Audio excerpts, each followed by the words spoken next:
This chapter is written very beautifully. When I was reading it, I enjoyed it very much. It's the last concluding chapter of this very interesting and thoughtful, inspiring book on quality service management. The last chapter, as you can see, is future proofing the customer-centric organization. And I was thinking about what could be the other possible title for a book like this as you are concluding it. So I don't think that any topic can be maybe even better than that. The title, future proofing, like proof your business for the future, and the customer centric organization. What a beautiful title. Um, but before you look into this, you should reflect on all the things you have done in the semester, in the course, your own impressions of service management, what you liked in various type of services you got, what you did not like, your own thought process about customer centric organization. Do you think it is feasible? Do you think it is not feasible? What it takes to create a customer centric organization? And not just that, as more and more technologies come and we have established that the role of technologies will only improve or increase, in those circumstances, the requirement of the customer is also going to go up. When you can have same service from local service provider and maybe from foreign markets also, the people are giving you some type of, offers, which, like, they are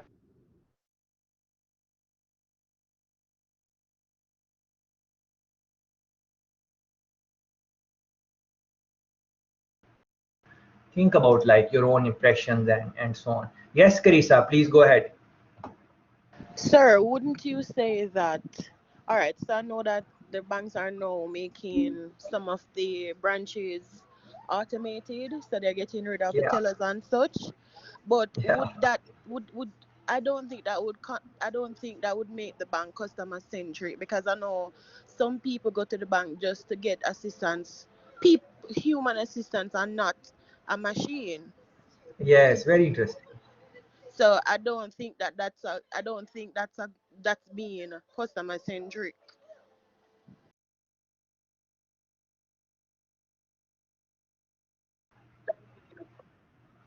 Oh yes, yes, very, very, very interesting, and thanks very much for this point. Because, and what Carissa has said is absolutely correct. Maybe you and me can use online facility, and we don't need some human intervention. But there are many people in our society who are not ready to go online.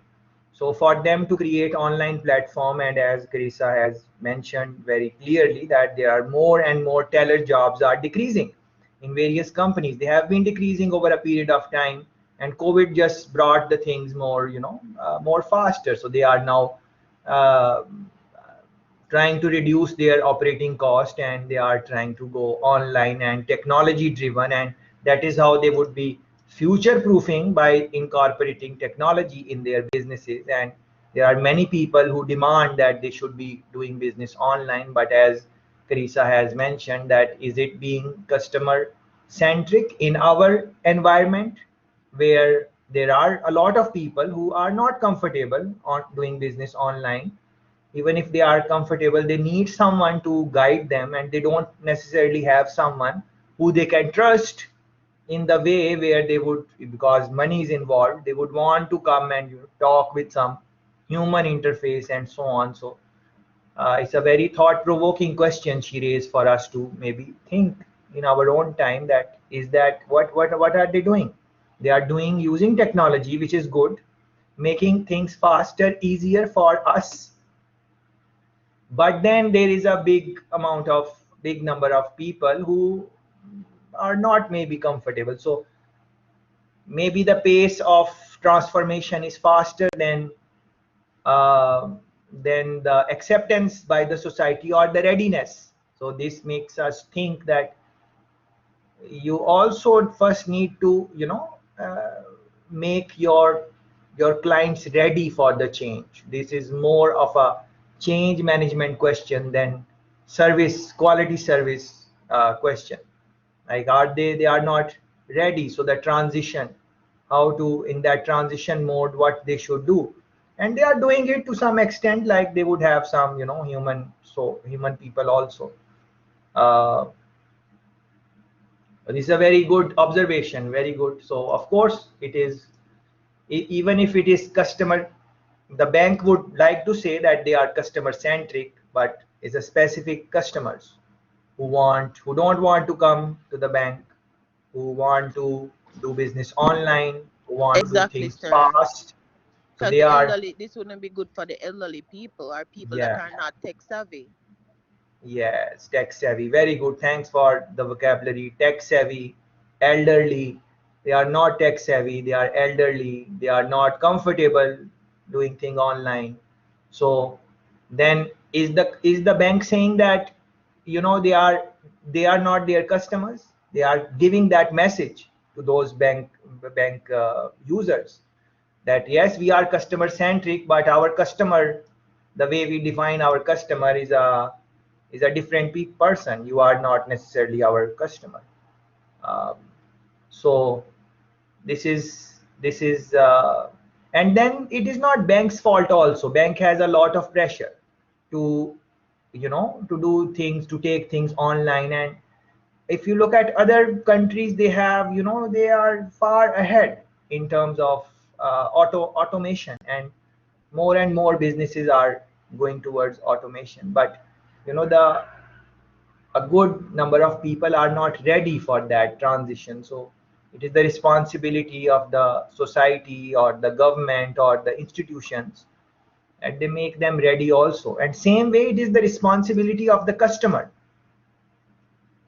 that those not tech savvy elderly people, they now also need to do something about this, because technology is just going to increase and increase. So if they want to be a useful member of the customer base, then they will have to learn these things. There is no other way, because automation is not going back. The tellers which are gone, they are not coming back. The banks which have gone towards automation, they are not coming back. Other banks are in the race, who is going to fully automate first. So they are also doing that. So those people who are not tech savvy elderly, they will have to also, it's a customer responsibility, like, and this is very good point, Carissa, which you made, because it is making me think of things which I never mentioned throughout the semester. So thanks for that, first of all. um, like we always were speaking about, to improve the quality of service, we are always saying organization should do this, customer rep should do this. When I went to high low, this happened with me. So uh, I am the victim. This happened to me at Burger King. I am the victim. That is victim story. Yeah. So that is what I was selling, if you think about it. But what is my responsibility as a customer? Did I engage high low in a way that, okay, this is what happened? I did not do that. Did I engage Burger King? No, I did not do that. Or other examples, which I am just mentioning these because they are recent in memory. I just spoke about them today. So customer responsibility is also going to be part of good quality service. It is a two-way street, because it is already hard for companies to understand customers. So they would have to also build their case. But with this type of elderly population and not tech savvy, this is the argument is kind of, I understand that and I empathize with that. I personally speaking, I use card very less, to be honest. Uh, and there are many people who believe in not using card too much because of fraud. If they can use cash for regular things, they would. Many people are there which still believe that, but generally they are the elderly population, generally speaking. So the idea which comes to my mind based on what Carissa was saying, that customer responsibility, they also engage. Like, you are my customer. If you don't understand something which I am saying, yes, I should know that, I should know myself that what you are not understanding, and I should work on making myself as clear as possible. But you as a customer, you also need to communicate with me that, okay, this example which you gave, it does not make sense, I think like this. And then that type of dialogue. But then, that is hard. You are like, you are now, today you are academic tourist. So you are tourist, you're like a tourist. You just sit down, relax, enjoy. You are in your bed or whatever, you are just listening to what is happening, and okay, I will read. So that type of, you are not that much, at least not vocally involved. I'm sure you are thinking, you are using your brain or something. But there's a customer involvement, how to involve customer. And you cannot involve customer if they don't really trust you, if they don't really think that their thought will be appreciated, and so on. But those type of things you need to think about. Yes, Carissa, please go ahead. Okay, sir. So another example I thought about was a situation where my boss went to a gas station and Yeah, he told the person that's pumping the gas that he want 90. yeah. He didn't look at the thing and she gave him a whole tank of 87. So drive full the tank, lock it up, and he make the payment and him drive off. By the time him drive for 15 minutes, the car got into a lot of problems, broke down on the side of the Yeah, yeah. road. Him have to call the wrecker for come fee for the vehicle Yes, and send the vehicle to one of those maintenance place. So when he yes, got back the bill, he wrote to the owner of the gas station with the receipt, explaining to him what happened, and yes. he got full compensation for the damage. So I thought that was Ah, good customer service, and I very good. thought that was a customer-centric organization. Yes, very good, excellent. One of the best examples one can think about in terms of customer centric. Excellent example, Carissa. I really love this example. Beautiful. And I am sure everyone loved it. That is an excellent example. Like, in the short run, the company, the gas owner, is going to have the damage in the short run, but think about the impact in the long run. Now, everyone would like to know which gas station is it. You would want to do business with them because you would feel more safe, it's more trustworthy. And Carissa shared the example, and I really like this example. Whenever I'm talking about it, I'm going to share this example too with the other people. So in the short run, Sir, it it's was Tesco on Waterloo Road beside Megamart. And Waterloo Megamart. Ruby's, the gas station beside Waterloo Megamart. Okay, okay. Beautiful, beautiful, beautiful, beautiful. It's a lovely, it's lovely, beautiful. And I'm sure if you are passing by, you will be very comfortable in just seeing it. And why don't all of us, if we get a chance, we are passing through, stop there and maybe ask for the manager and just say, I heard this story, thank you, this is very good thing. So it's not that they did it to us, but this is how you are setting up the bar for better customer service. So it's just a thank you, but can you imagine how much the manager is going to appreciate? He's going to really love it, really love it. uh, Maybe he's going to give you some discount on on buying gas, but that should not be the objective. That was a joke. Like, you are from your heart, you are doing that. So excellent, beautiful example, one of the best examples in the course. Yes, Carissa, please go ahead. Sir, so funny enough that you mentioned discounts. Recently, my organization was supposed to the Gleaner was supposed to publish an article for the Yeah. organization. So, for example, they were supposed to publish it Monday, Wednesday, and Thursday. They only Yes. published it on the Monday, so the Thursday and the other day it was not published. They Yes. apologized for it and they offered a 10% discount on the next Beautiful. publication. Beautiful, beautiful, excellent, excellent. Yeah, this is great examples, and it's good to close the book with these positive, very positive examples coming from our beautiful country.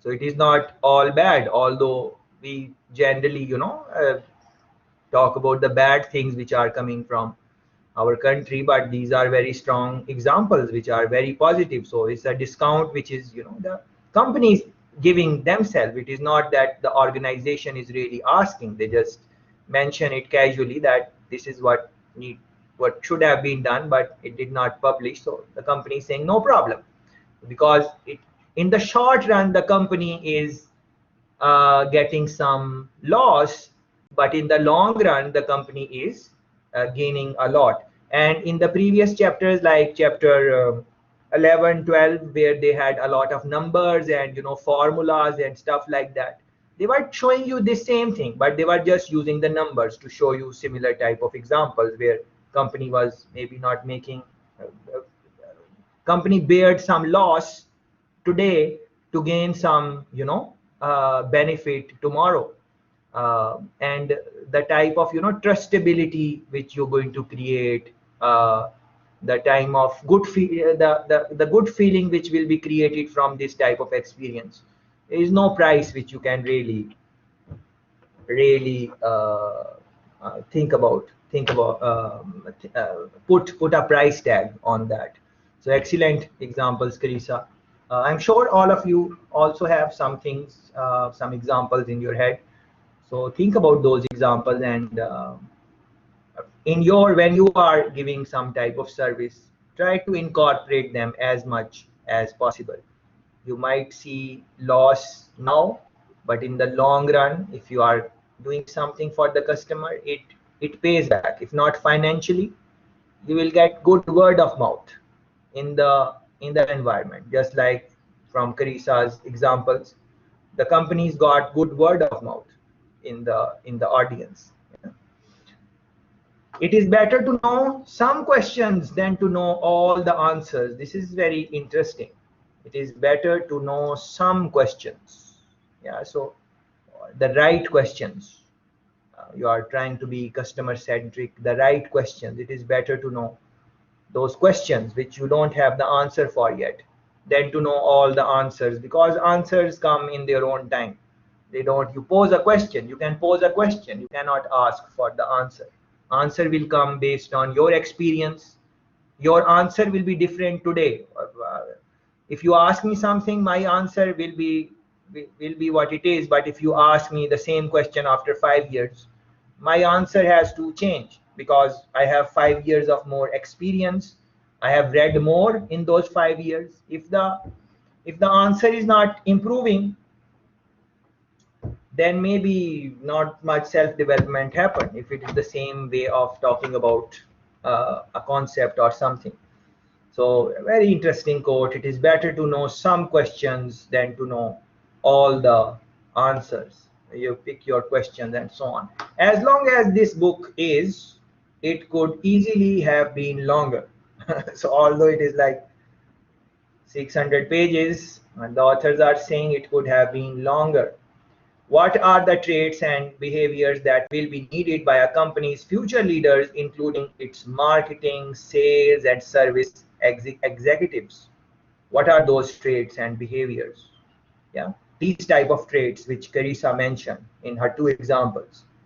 Those are the traits which are required not just from one gas station, but all the gas stations across Kingston, across Jamaica. Uh, what guiding principles can help a company deal with the as yet unforeseen technological innovations and business process changes likely to continue disrupting the economic environment throughout your own upcoming business career? Very good question. So in our careers, new technologies are going to come, new disruptions are going to come. In all of that, how we are looking at service, building customer value and becoming more customer oriented is not a destination. It is a journey, no matter how good your service is. And it is very, very difficult to do well. Pay attention to two, they said very 2 times. It is very, very difficult to do well in terms of building customer value, making your company customer oriented or customer centric. The authors are at the end of the book, after writing 600 pages, they are saying it is very, very difficult to do well. But the payoff can be huge if you are able to do that. More and more, the question is not how much it will cost to become a customer strategy enterprise, but how much will it cost not to? What is the cost which Waterloo, Megamart, Ruby's gas station would have to incur if they would not have compensated that customer? What would be that cost? Yeah. So that cost must be too high for the manager. That is why he decided that he's better off if he just compensate this guy here. Yes. There is no like going back. It is now these things are just going to increase. You the the demand which customer puts on the business to get better service, better value for their money, that demand is not going to go down, it is going to go up. What So, we have tried to, yes please Carissa, go ahead. sir, what you said a while ago, I'm thinking it's similar to what we spoke about in the chapter earlier, where you said that it is greater, well, it is better to be compensated than to not compensate them because the cost of the organization would be greater. It is the same thing Beautiful. with the example and the meat to hold up Yeah, the line, and he just gave them the meat free instead of to hold up the checkup line because probably some of the customers will just put down the stuff and leave. yeah, very good, very good. Thanks for those pointers. I'm feeling I'm feeling far better, because earlier I was thinking no one is really listening and I'm just talking to myself. But Carissa has ensured me that you guys were listening. So thanks, Carissa, for that. What we have tried to do so far in this text is to establish a basic foundation for understanding what customer management is, how it helps an organization, and how companies benefit from it. So all this book is just basic foundation for understanding customer and those type of things. A lot of real leadership is needed, a lot of real leadership. So the gas station example which Carissa gave, that manager is not just manager, it's showing some characteristics of leader, because generally maybe even if he would not have done it, what can the customer do about it? He could make, there are 100 excuses for not doing anything, and you just need one excuse, one reason to do something. uh, uh, just like you can find 100 excuses of not reading the book, but you just need one excuse to read the book. Like, I want to read the book, I'm going to read the book. You're going to read it. But if you are not, if you want to find some way that you should not read it, then you can find various things. uh, yes, customer fair, yes, that thing is also there. uh, Customer can write to the consumer fair commission. Yes, that is true. Those things can also happen. uh, Okay, Lewis is saying something. I think customer-centric organization will excel when they focus on treating the customer like they would like to be treated. Very good. And the same sentiment is mentioned in the book also. They are focusing too much on technology in some instances and not realizing that human interaction is valued because the service is more appreciated because you actually feel cared for, and that is important. That's very nicely put, Lewis. You have very nicely, just like always, you have put it very nicely in a short paragraph. Leadership behavior of customer relationship managers. What type of, even before you read this, you should think about what type of leaders characteristics, traits, behavior leader should have to become good in building relationships with the customer. And those things are obvious. They are obvious, but not all leaders have them. That is the thing. It is like in any, I'm sure you know those characteristics, but people just don't have them, or they don't care that much, and so on. When a firm undertakes a customer focused effort, a great deal of integration is required in all aspects of the enterprise. So many times that integration is not there, and the examples during the semester should help you highlight that. Good leaders will insist on having direct contact with the customer. Direct contact, because we have said multiple times, I think we said it today also somewhere, that there is no substitute of having one-on-one conversation, direct conversation with the consumer. There is no substitute for that. Yes, you can have data, you can understand consumer needs, values, and all of those things, but if you can really sit down with the customer and like a question answer session, and the customer is truthful to you, and you are willing as a company to listen to the truth, because they might say some things against you also. Like if you are open to improving yourself, then nothing is better than that. You will not just the words, you are you are listening, you are looking at the body language, you are looking at the facial expression, those, getting all the vibes from that. They will attend the focus groups. Leaders, we are talking about leaders, would attend focus groups, do phone interviews, listen in at the customer interaction center, and have meetings with business executives at the customer organization. Leaders want to be directly connected to customers in as much detail as possible. Want, they don't have to. Yes, maybe they have to also, otherwise these type of issues can come, which Carissa is very nicely pointing out, that yeah, this is serious thing. Consumer Affairs Commission, uh, they can take action, they have the power and all those things, but they want to. Leaders want to have a realistic picture of what it is like to be a customer of their enterprise. Want you. So as I have said multiple times, either in course or maybe in some other course which we did together, is that the, do you want to do something, or you you have to do it? Do you want to read the book, or you have to read the book? It's totally, everything will change. Yes, the page number is high, but just this thing, if you will want to read, it will be much easier. If you have to read, if you have the mindset I have to read, then it is different. If you are, I want to read, I want to know what the book says, then it is different in anything in life.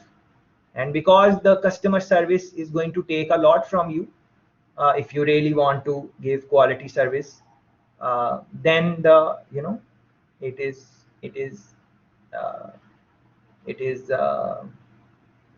and I have repeated too much, because early on our friend said that maybe the rep does not want to be there. That is what the course is about. There, put the right people at the right job, so they want to do those things. Strive always to maintain and increase the trust of customers. These two things as leader you would want to do. Strive always to maintain and increase the trust of customers. So these examples which Carissa gave, they were building, not just maintain but increase the trust of customer. That um, um, and this, if you look at the example of the Ruby's gas station, it is the it is again the it is the person, the attendant who was filling in the gas, they did not take the instruction properly. The person said put in 90, they put in 87. Yeah, it's a casual, maybe, I don't know, maybe they were listening, but many times the attitude is very casual, and they did not see the big picture. Like if I put the wrong gas, what is going to happen uh, in that. Yeah, so they took it very casually. So that maybe, you know, that is again the reason, like people are taking their jobs very casually sometimes. Service staff, they say, all right, if here and there I will, like generally that type of sentiment is also there. So this would not have happened if the attendant would have listened properly, or going to the customer, as we were saying that customer should also take responsibility. So when the gas is being put, although you have told that, you know, put in 90, still check if the customer is putting the right gas or not. You know, this is how I am thinking. I don't know how you are thinking, because as Carissa gave this example, to myself, I said that next time whenever I'm getting gas, I do tell them what to put, but from now on, I will just look also. It does not take forever. I'm just going to look and see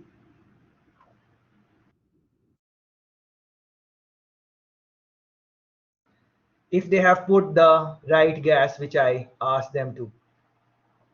Yeah, I think I'm going to do that. I also encourage that you guys also start doing that, because it is, you know, it's a lot of hassle. It's not just the money. It's good that the person got the money, but a lot of hassle and trouble and this and that, which can be, which can be, which can be, you know, you can um, which can be avoided. So tell the attendant and also look. Yeah, just look and see what is happening, but not blaming anyone here. Maybe the person was, you know, busy on doing something, and but when we know that these type of mistakes can happen, then why we don't have any excuse that we don't do that. And then second, innovation, new idea development, not just new idea development, but trying to improve the existing ideas. That is also important. I'm sure the amount came out of her pay. Okay. Yes, uh, that is a possibility. Maintain and increase the trust of customer. Trust is something which we have spoken throughout the discussions. This is an example. There are customers who are not treated well in a hotel, and when they were not treated, they made a presentation, 17 slide presentation, and they titled it, yours is a very bad hotel, and they emailed to other people, and the copies are now available online. Let me show you. Like, customers not happy, and they made like, if you just Google search this thing, yours is a very bad hotel. I just Google search this, and something comes up, and you just click it. This is what they made. So these are the customers who made this for the company. Yours is a very bad hotel. A graphic complaint prepared by Joseph from desk manager. Yeah, somewhere in Texas. This is something which happened with these customers, and they made this very interesting example, I should say, or what should I say?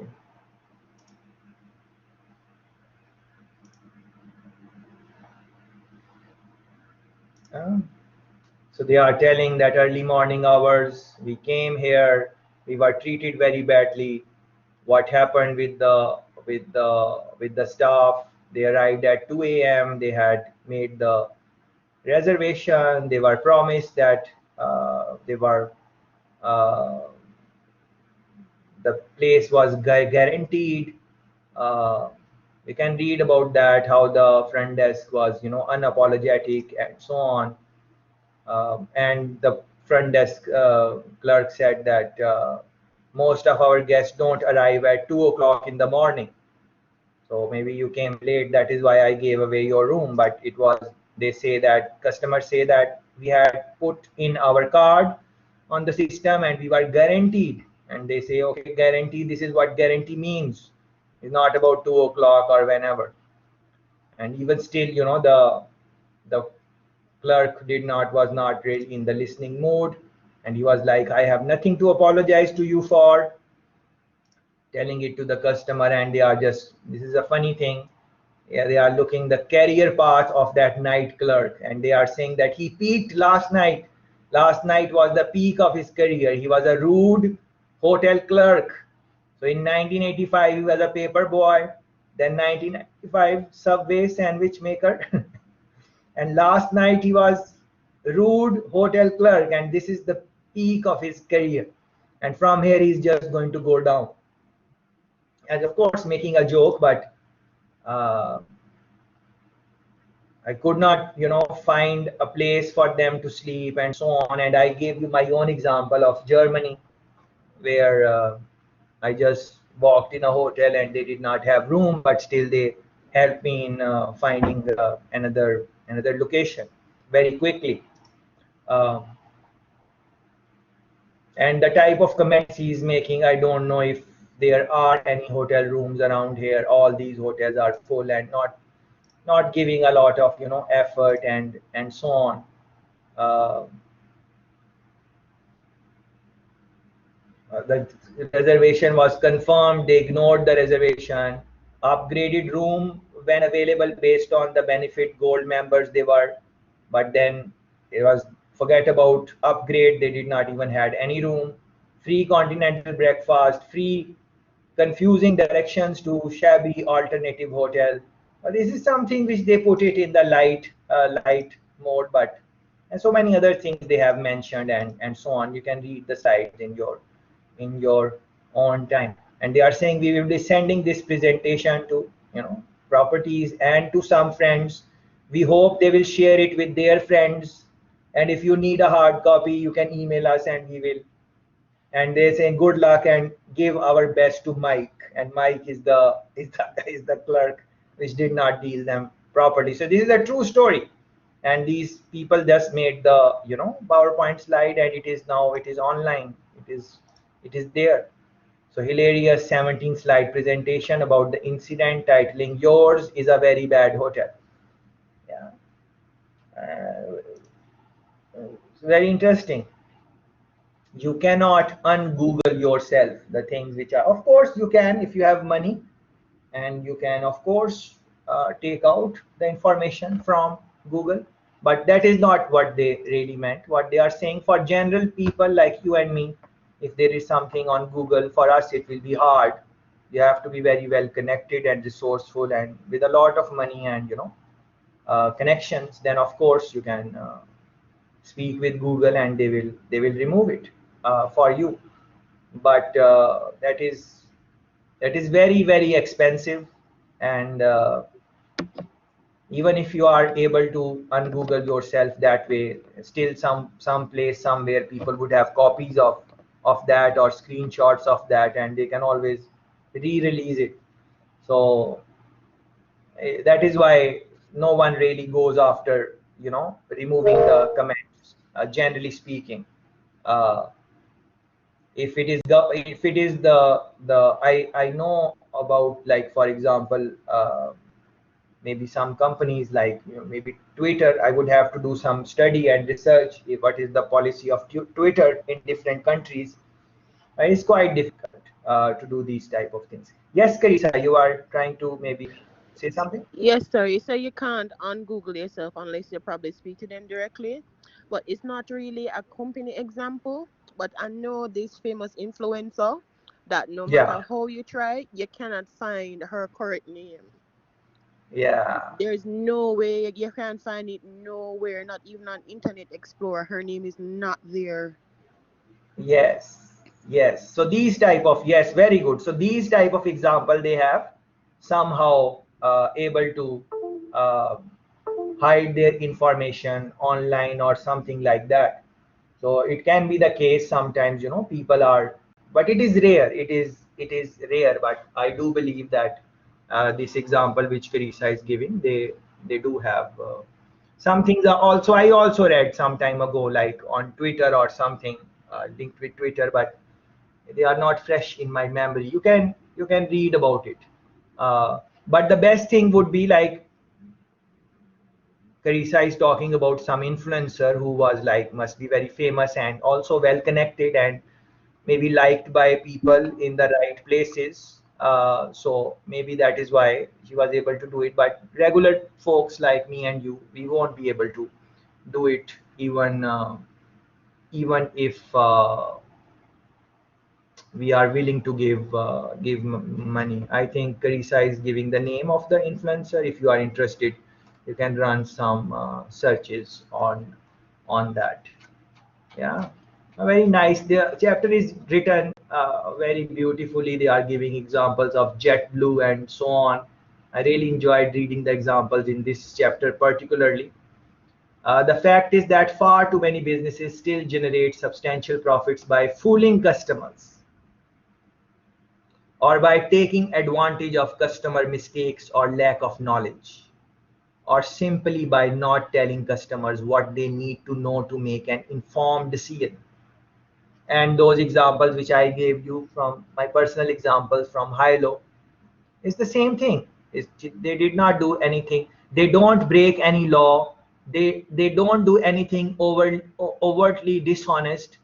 Nevertheless, a lot of traditional, widely accepted, and perfectly legal business practices just cannot be trusted by customers and will soon become extinct. They will over a period of time, depending on which country we are. Customers are going to require more and more from the businesses. They already are. Customers switch just like that. They are, especially in other countries where there are too many options, customers switch. Uh, they don't like, you're not going to stay with your company if they are not happy about it, especially if the choices are available. And that can be very costly for the business if the customers are, because it is more expensive to attract new customer. It is less expensive to uh, keep on doing the business with the existing customers, because you know them already, they have the history, you have the track record, you know them a little bit more than the new customer.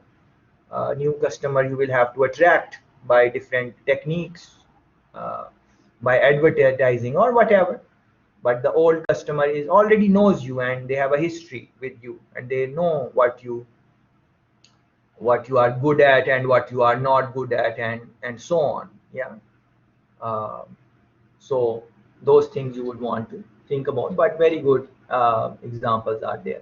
Rather than simply working to maintain honest prices and reasonable service, in the near future, companies will have to go out of their way to protect each customer's interest proactively. Protect, just like in Amazon example, where they were telling the consumer, you have already bought the book, do you really want the next copy or not? It's a very good example. They were protecting consumer interest. The example Teresa gave, those companies were protecting consumer interest.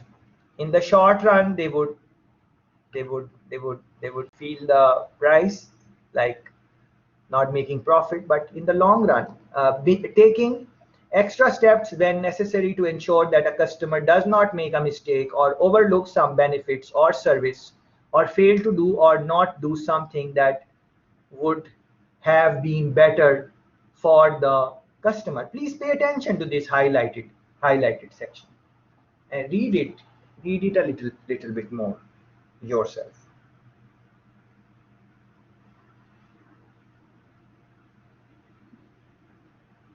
Yeah.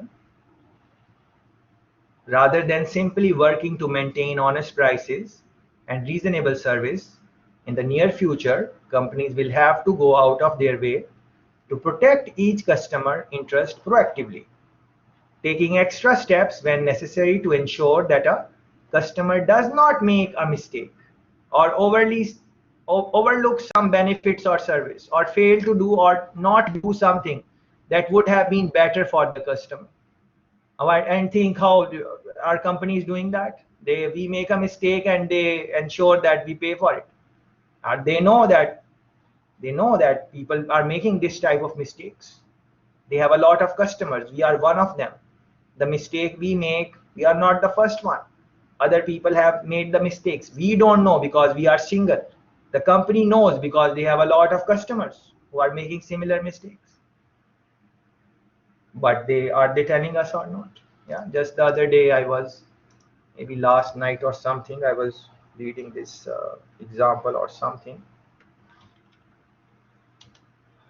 Dad forced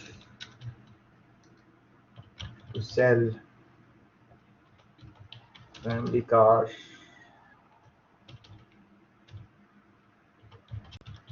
So very okay. This is a story 2 3 days 5 days ago, but I just read it I think last night or the night before. Okay, so let's yeah, look at this, what really happened. So here is the dad and here is the son, and the son was playing on dad's mobile phone, some games and something, and of course did not know that the company, they start with something free, and then without him knowing, uh, although he's young boy, but he's smart, he just did not realize the company started charging at what point. And then game of whatever, dad forced to sell family car after son 7-year-old spends 1,300 pounds on Dragon games in like in a short period of time. 1,300 pounds, that is like, how much is Jamaican dollar, like 150, 160, maybe 200,000 Jamaican dollar. So he so was playing on the, a dad had to sell his car updated 7. He's there are different monster trainings there. So he was just playing on the game, and they started charging, and the kid did not realize that they had to pay 1,300 pound. And this is very interesting. The dad, who is a doctor, he said, he was talking with the company, and he said, I said to the customer service, well done, you have ripped me off, you have succeeded in ripping my child off. Yeah. And Apple would not comment on the case, but said they take such incidents very seriously and urged parents to take precautions. So this is a common thing. People make these type of mistakes. Like in roaming, people make, when they are traveling in roaming, they make mistakes. This thing should be automated. Like the company should do something. Like they did not know that the child is playing, and they just keep on, like, this don't make sense. Who is going to spend 1,300 pounds on playing games? He can buy a lot of games himself for 1,300 pounds. Yeah. No one really plays that type of, but the companies, of course, they are getting that data real time, but they are okay. Even if they did not know, they going to refund or something like that? It's a big companies you are talking about, but nothing like that. Yes. Yes, Karisa, please go ahead. Sir, but similar to how we spoke about customer responsibility, right here I'm thinking parents' responsibility would be a major factor, Of because course, how of would course, the child get the info? Because I know with Apple you have to input the credit card information and everything. of So course, I mean, I think as a parent you should put up those things carefully, knowing the type of child you have. of course, of course, of course. Not saying that the customer, parents should not be responsible. Of course, they should be responsible. Of course, Because Apple there is wouldn't no doubt. know that the parents didn't give the child permission to do that. Yeah, yeah, yeah, yeah. Yeah, yeah, of course. Customer responsibility you are referring to. So that is also important. But if the customer make the mistake for one reason or another, just like in your example, the customer did not see that the attendant is putting 90 or 87. He should have, but he did not. So what the manager said, he said, okay, never mind. We're going to reimburse you for that. So for this big company also, once they realize that okay, the child was doing, maybe do something about it. But generally speaking, people don't do that type of thing. And this section is really, talking about these things, like proactively manage the interest of the customer, even if you have to lose. As a matter of fact, on a side note, I was talking with some. I was listening to some businessman, some interview, and in the interview, the businessman said that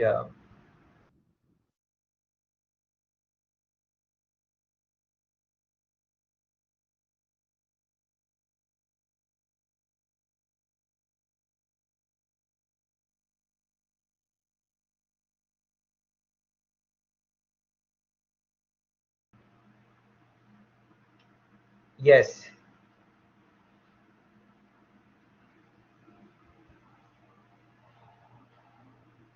he advised his uh, he advised his children that if there is a situation where uh, there is some loss which needs to be faced, so it is best that you face the loss, but don't let your consumer face the loss. The same type of sentiments which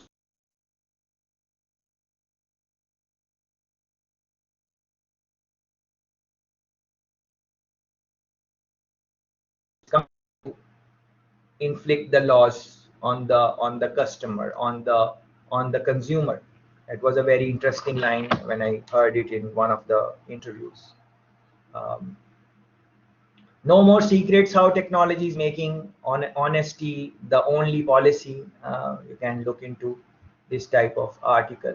This is very interesting exhibit, traditional trustworthiness versus strategic trustability. So trustworthiness is important, but you also need to create some type of trustability, that people are able to trust you there. You can scan through these pointers, a company which is trustworthy and a highly trustable company. Uh, so a company like, the example Carissa gave, uh, who helped the guy to, take care of the losses and on the gas station. That is, it's a characteristic of a trustable company. You can trust, you can uh, so what this side is saying, this side of the chapter, that just do some things which are going to make you highly trustable. And what are those things which you can do? You can scan through these pointers which they have made. A company might be not good in its ethics, completely honest in its uh, brand messaging, and highly involved in tracking its customer satisfaction, but will it be proactively watching out for its customer interest or not? So ethics, they are good in watching it, honest about brand messaging, highly involved in customer satisfaction. But if they are not always looking at the customer interest, then maybe other things are not going to matter in some situations, at least. Because at the end of the day, if you do something, your business do something which is not in the interest of the customer consumer, they are not going to like it. We will all be more and more interconnected, never less. We will live in an increasingly transparent world, and trustability is the only competitive response a company can have. What would a trustable look like? So you put your own, the name of your company where you work, or the name of the company which you are familiar with. So what would a trustable name of your company, University of the West Indies, look like? How, what would be the characteristics? What would be the traits of the people who are working in that company? How we should deal with the customers, consumers? We know the complaints which people make. It's not that we don't know. It's the same type of complaints again and again. So what do we need to? This is a very good, interesting question. So you can ask the same question for your own company and reflect on it, and how to make it not just trustworthy but trustable. Yeah. Innovation, they are putting a lot of attention on that. On earth, half of all businesses are below average. This is very interesting. And what they are trying to say is most of the businesses are below average. They are not looking for first in class type of service, giving that top quality service to their consumers, customers. Most of the businesses are like, average, below average. And because of the increasing pace of change, it takes time then even to slip below the line. uh, Lot of change, technology, lot of competition, so very easy for them to even come down. So this is a big challenge. So you should ask for your own company how they are mitigating it. This is a very interesting book, Origin of Wealth. They have mentioned a couple of times in this chapter. So you should maybe look into that book if you are interested. If the whole organization is not already tuned to the customer's wavelength, all these things which we have discussed in this chapter or throughout the semester, it just is not likely to happen. Those, forget about good quality service and all of those things. The whole organization, every individual in the organization, not just manager, everyone, not just the reps, the front desk, everyone, they need to be tuned to the customer's wavelength, customer centric, pleasing the customer. Yeah. Thinking that customer is the only asset of the company. Of course there are many assets, we understand that, but we also understand that the main asset is the customer, consumer, because all the things come from him. uh, Fiasco failures and wise failures. Fiasco failures are the result of stupid mistakes, lack of homework, laziness, misguided decisions, or incompetence. So we need to stay away from fiasco failures, but we can make wise failures. And what are wise failures? Are the results of well executed smart ideas based on carefully considered risks. So risk taking also should not be just risk taking, carefully considered. Lessons from Apple, you can read this one. For failures that lead to success, how failures breed success, you can look into these type of readings in your own time. Of course, generally understanding how different companies go through failure and how they learn from that and how they improve, that would be nice. The quest for customer focus, this is very important, extremely important. Getting close to customers is not so much a problem the IT or marketing department needs to solve, as a journey that the whole organization needs to make. So that is not a big problem. The article identifies 4 stages of customer focus. 4 stages. Yeah.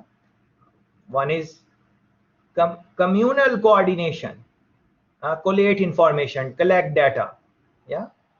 uh, Serial coordination, get insight from customers past behavior, their what they have done in the past, to understand their needs and values. Symbiotic coordination, understand likely future behavior, or how the customer is likely to behave in the future. And integral coordination, real time response to customers need, real time response. So that is not possible without a lot of coordination between departments. uh, so these 4 things you want to reflect on as you look at the quest for customer focus. This is also an article published in Harvard Business Review. So you can maybe read the article. This is the title, The Quest for Customer Focus. Maybe you can read it in detail and see what are the things they are mentioning there. The CEO's role in innovation. Innovation is very important.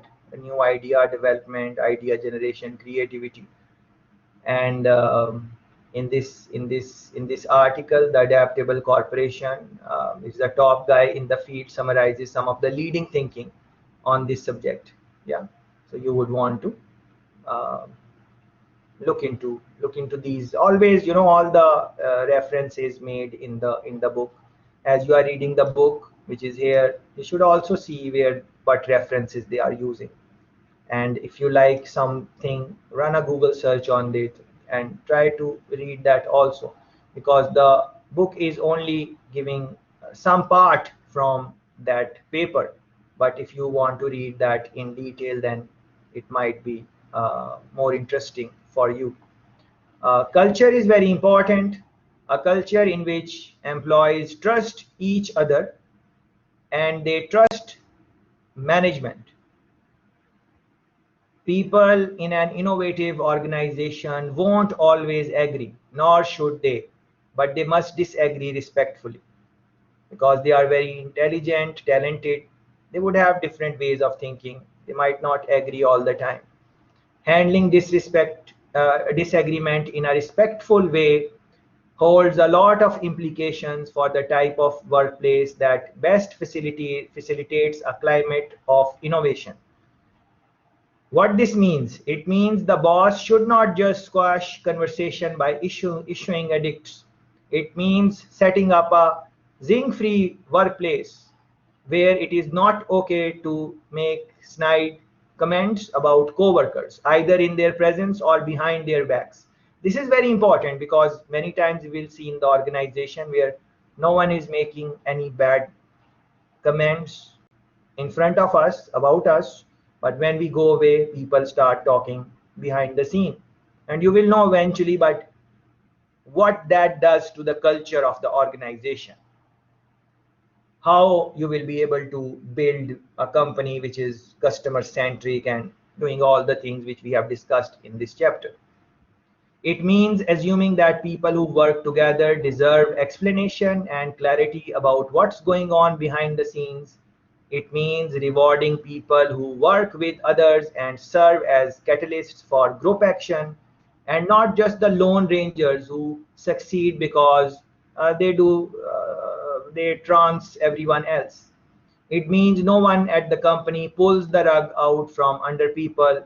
What it means, in other words, is that a climate of innovation creates better customer experience, which builds customer equity, and it starts with a culture of trust. There's a very powerful paragraph here. You might want to reread it and see, analyze your own organization wherever you are working. Do they have these type of characteristics in them, and so on. Is thought for food for thoughts. They have posted 2 questions here. In your own time, you can look into these questions and reflect on them and try to develop your own answers on this. But we can close definitely by, again, with this the very powerful, very interesting the way they have put it. And it's very easy to read this, or just talk about it or elaborate on this paragraph, but to do it in the practical world, it can be quite challenging there. um, and very good. We can conclude with this point. Carissa is saying that transparency would make an organization trustable. Of course, transparent things are there. Consumer knows how his case is being dealt with. Of course, it's going to increase. Not just It won't just give uh, trust, but the company would become trustable for other companies also. But again, think about it, how hard it is to make the operations transparent. Then everyone know how the things are being done, and many times we are not necessarily comfortable. And that is going to make a process transparent, is going to create a new set of problems for you. But that is what service quality service is all about. If you can do some of the things which this chapter um, tells us, you will definitely be able to some extent, future-proof your customer-centric organization. Of course, it is not possible to 100% future-proof your company, because we don't know what type of technologies and things are going to come in the future. But at least if we are doing these things, we are sensitive to culture, other pointers which you have mentioned in the chat, especially in this last chapter, very nice pointers made, and the examples which you guys gave, um, should give a good start to build a company or a service which genuinely cares for the customer. And that is something which we don't find all the way, but it was good that in this last chapter Carissa was able to give us 2 3 good examples uh, which reflect the true spirit of Jamaica.